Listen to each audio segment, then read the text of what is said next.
I used to do door-to-door sales, and I was working with another friend of mine. And door-to-door sales, I mean, it's punishing.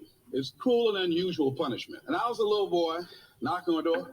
Hello, would you like to buy a nice working television set? No money down? No!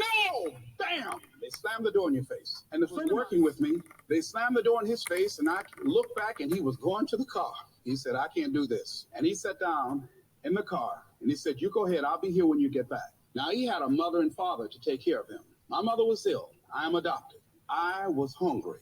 I had to go on. I learned something about myself. That when you step into your fears, somebody said, it was Winston Churchill, he said that courage is going from failure to failure without losing enthusiasm. When you step into your fears and continue to push yourself to go on, something happens for you. It will enable you to transcend yourself. I went to the next store. You like to buy a nice working television? No! Bam!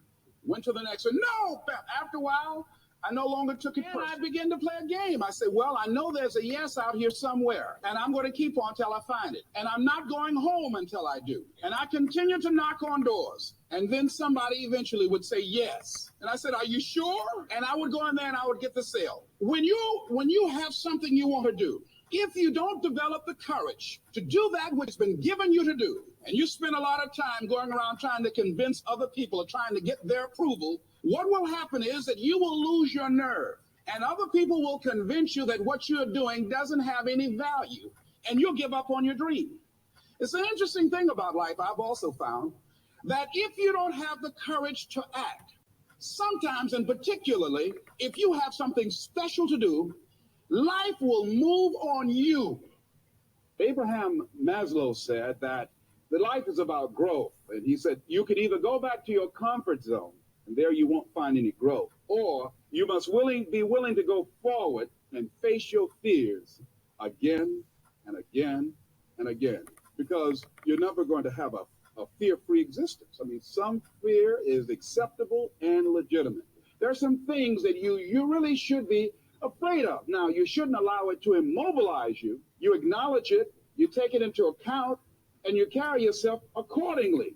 There are times that we should proceed with caution, but it's the difference between being stopped by fear. It's the difference between having a fear and the fear having you. So what do? One, acknowledge it, and knowing that it's okay. Don't condemn yourself for being afraid. It's perfectly fine to have some fears. You acknowledge your fears, you embrace those fears, and then you move on.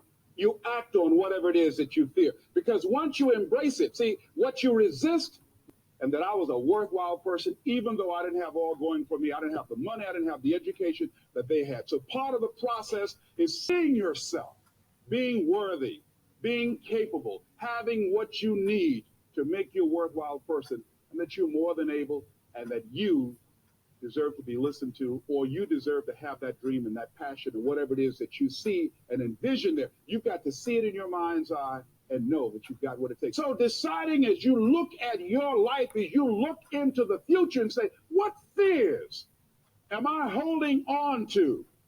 What fears that I'm allowing to imprison me, that's keeping me from breaking out, that's keeping me from living up to my true potential, that's keeping me from really being happy, that's keeping me from having a sense of adventure and excitement in my life?